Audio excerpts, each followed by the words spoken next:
Assalamualaikum warahmatullahi wabarakatuh. Selamat pagi anak-anak. Bagaimana kabarnya hari ini? Alhamdulillah.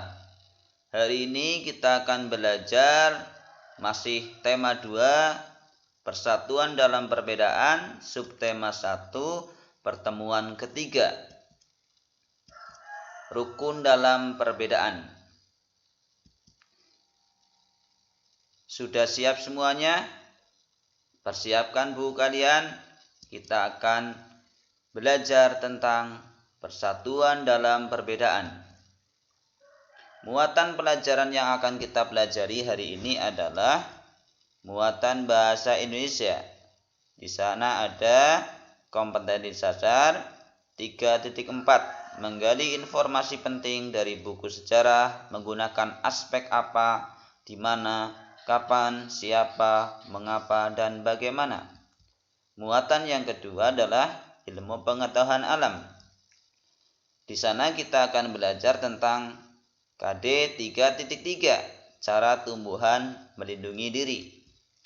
Tujuan pembelajaran kali ini adalah setelah pembelajaran ini selesai, Pak Guru harap kalian dapat menyebutkan informasi penting menggunakan aspek apa, mengapa, siapa, di mana, kapan, bagaimana dalam memahami sebuah cerita sejarah. Pak Guru juga berharap kalian dapat menyebutkan cara tumbuhan beradaptasi. Baiklah anak-anak, mari kita mulai pada pembelajaran bahasa Indonesia. Aspek dalam bahasa Indonesia untuk memahami cerita kita memerlukan apa. Apa adalah kata tanya yang digunakan untuk menanyakan hal atau peristiwa yang terjadi.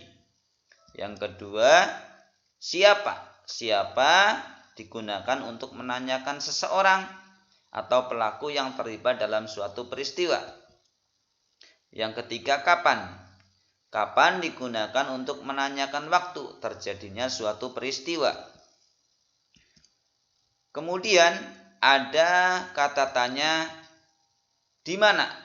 Di mana adalah digunakan untuk menanyakan hal tempat terjadinya suatu peristiwa. Mengapa? Kata tanya mengapa digunakan untuk menanyakan penyebab terjadinya suatu peristiwa. Dan yang terakhir, bagaimana. Bagaimana adalah kata tanya yang digunakan untuk menanyakan cara atau proses terjadinya suatu peristiwa. Baiklah anak-anakku, perhatikan teks yang Pak Guru bacakan berikut. Ini adalah contoh teks yang akan kalian pahami dengan mengambil informasinya dengan 6 pertanyaan tadi. Proklamasi kemerdekaan Indonesia memberi makna yang sangat penting bagi bangsa Indonesia. Sejak teks proklamasi kemerdekaan dibacakan, rakyat Indonesia memiliki negara merdeka, berdaulat, dan bermartabat. Tonggak sejarah tersebut tidak akan terjadi apabila tidak ada anak bangsa yang berani memproklamirkan kemerdekaan. Siapa saja mereka? Mereka adalah pejuang yang tidak boleh dilupakan. Siapa? Ya, ini adalah tokoh-tokoh bangsa yang berperan dalam proses proklamasi kemerdekaan. Insinyur Soekarno, Dr. Andes Muhammad Hatta, Ahmad Subarjo, Laksamana Maeda, Soekarni, Fatmawati, dan Sayuti Milik. Di samping tokoh-tokoh ini, masih ada tokoh-tokoh yang berperan dalam proses proklamasi Pancasila, proklamasi kemerdekaan Indonesia, yang tidak disebutkan.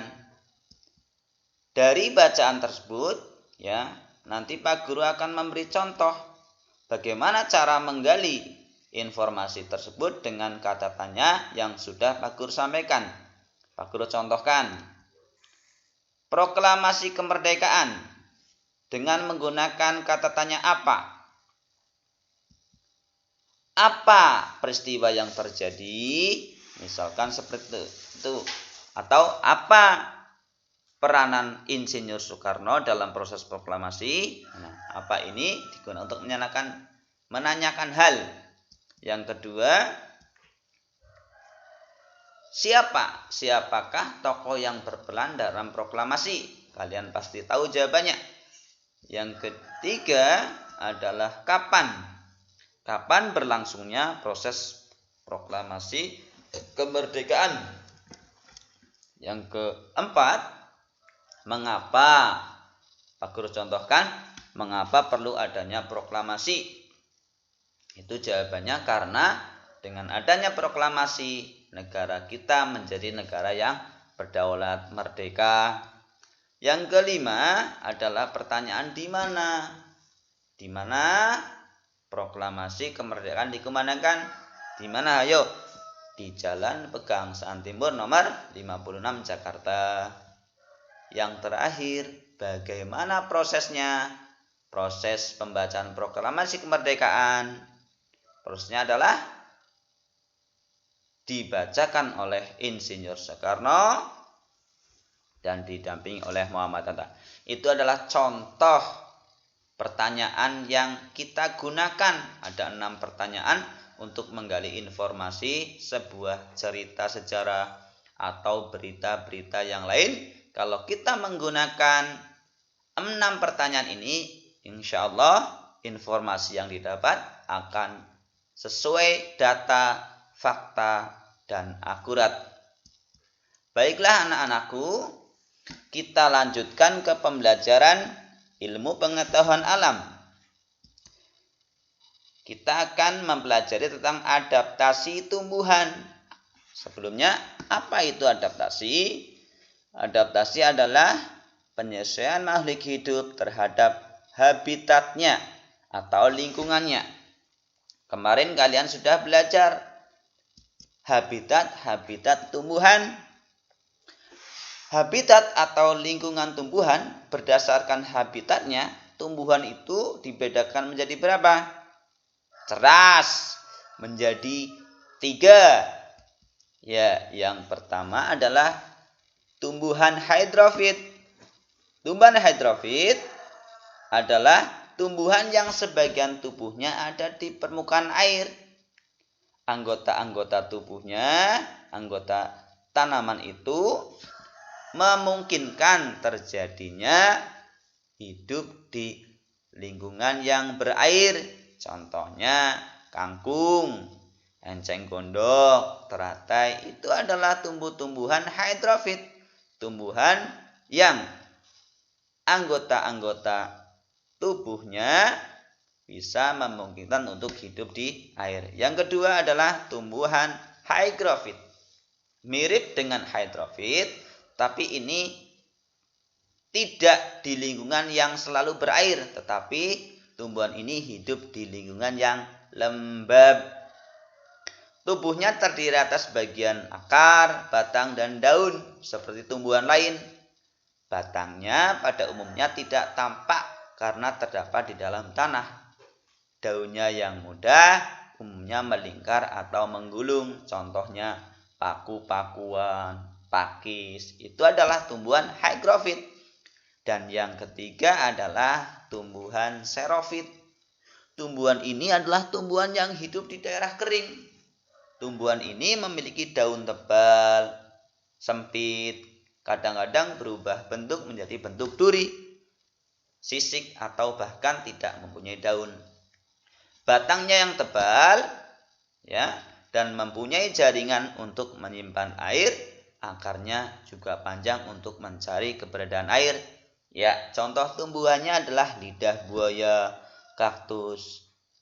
Dan masing-masing tumbuhan ini diciptakan oleh Allah untuk bertahan hidup di daerah masing-masing dengan kemampuan bertahan hidup masing-masing. Mari kita lanjutkan. Nah, melihat dari 3 habitatnya, Pak Guru simpulkan ada beberapa cara tumbuhan beradaptasi. Ada berapa? Kita lihat dulu. Yang 1, memiliki duri.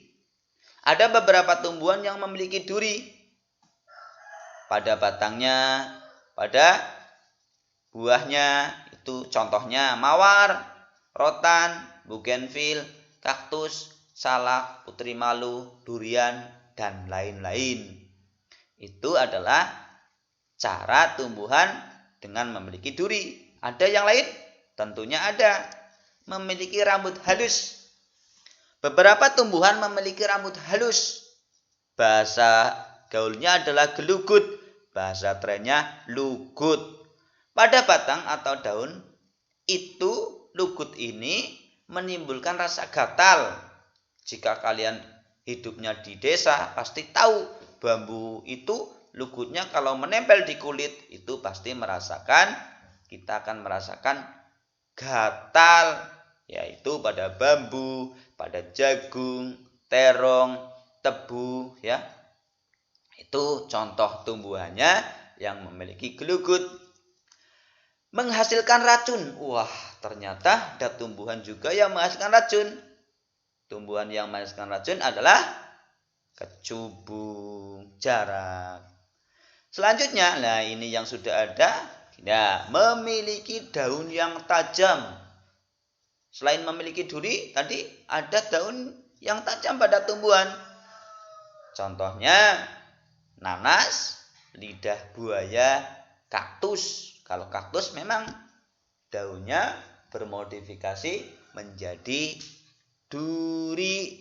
Itu untuk bertahan atau melindungi dari pemangsa. Yang terakhir, menghasilkan getah. Apa ada tumbuhan yang menghasilkan getah? Kalau kita amati, pasti ada. Beberapa tumbuhan mengeluarkan getah untuk melindungi diri. Seperti sawo, pepaya, karet, mangga, dan lain-lain. Nah, itulah cara tumbuhan beradaptasi tentunya untuk apa? Untuk bertahan hidup. Jazakumullahu khairan katsiran anak-anakku. Sekarang kalian persiapkan catatannya, persiapkan lembar kerjanya. Pak Guru akan memberikan tugas hari ini. Sekian dari Pak Guru. Assalamualaikum warahmatullahi wabarakatuh.